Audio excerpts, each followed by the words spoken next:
all that they did is said that that speed may have contributed to the severity of the crash. That may is doing a lot of heavy lifting there. It's doing a lot of heavy lifting because had we had a 70-mile-per-hour driving party bus and a 70-mile-per-hour, tractor trailer, we would not have had this interaction that resulted in 3 deaths. Yeah.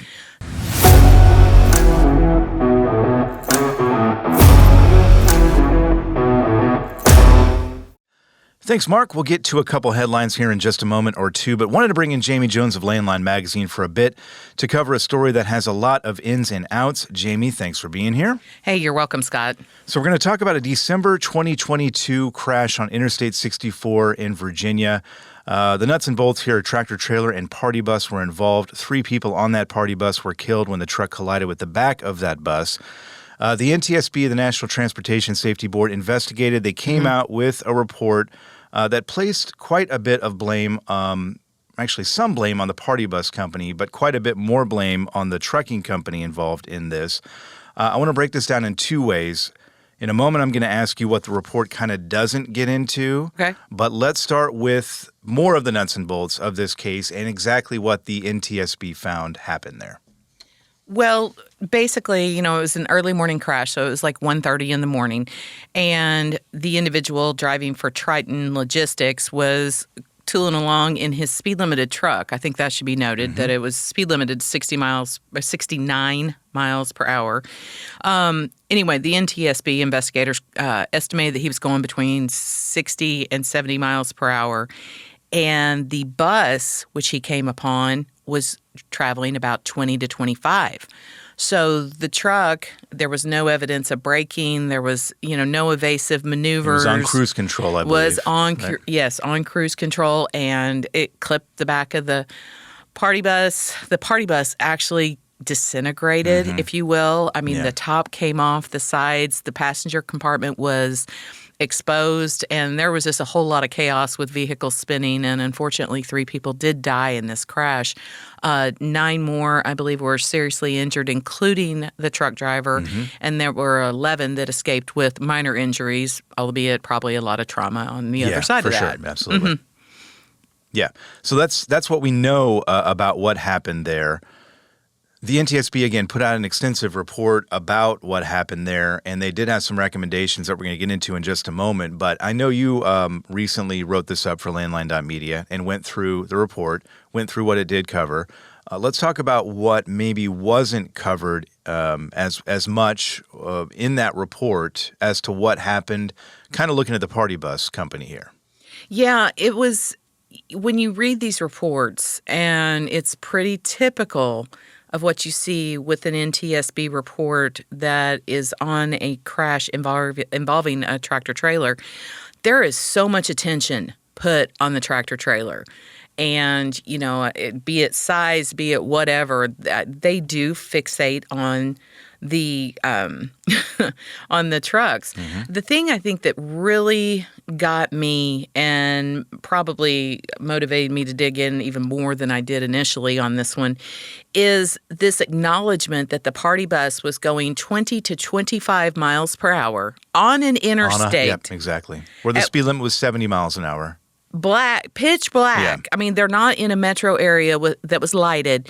So we have a black party bus with some reflective stuff on it going 20 to 25 miles per hour on an interstate, and the truck hits it. They have dash cam footage from the truck, and it was less than 3 seconds worth of images that you saw how fast the truck came up on the party bus. Yeah. And, so that party bus contributed. That you can't go that slow on an interstate. I still laugh when I see interstates that 40's the minimum. And, in the maximum 70 or 80 miles an hour. That's a big speed differential. That doesn't work for me. Yeah. So the 20 to 25, that to me is... That's a school zone. Yeah, it's a school zone, but it's extremely dangerous. Yeah. That is a dangerous speed to be doing. They'd have been better off parked on the road in the pitch black than cruising along in the traffic. And the only thing the NTSB really did with that, they blamed a pre-fuel filter screen that was 50% blocked. That's what they kind of blamed it on. But all that they did is said that speed may have contributed to the severity of the crash.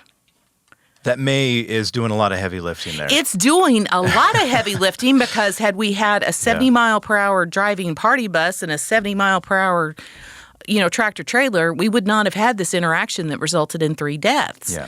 So, it's almost like, oh, yeah, they had a blocked fuel filter, so, they get a free pass from that. Yeah. Well, they really don't. And the other part of it, the individual driving the party bus was a 23-year-old Class D license holder. He did not even have a commercial driver's license or a passenger endorsement. Right. So who knows if when that party bus started slowing down and acting funny that he knew to get out, put out flares, put out cones, whatever to protect. He hadn't been trained on any of that. Yeah.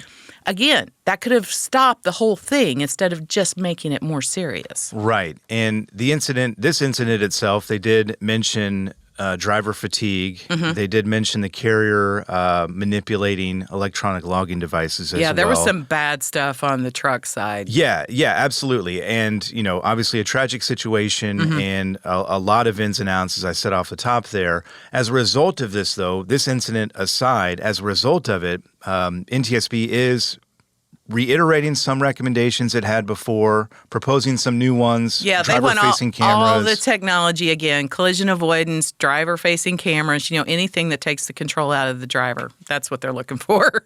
Yeah. There's a driver-facing cameras, performance standards for forward collision avoidance systems, which would have probably played a role in this, again, with the truck going on cruise control. But as a result, again, from this, we see a number of recommendations come out from NTSB that would essentially put more regulations in place for truck drivers. drivers. Just quickly note, these are recommendations. No agency is under any obligation to follow them.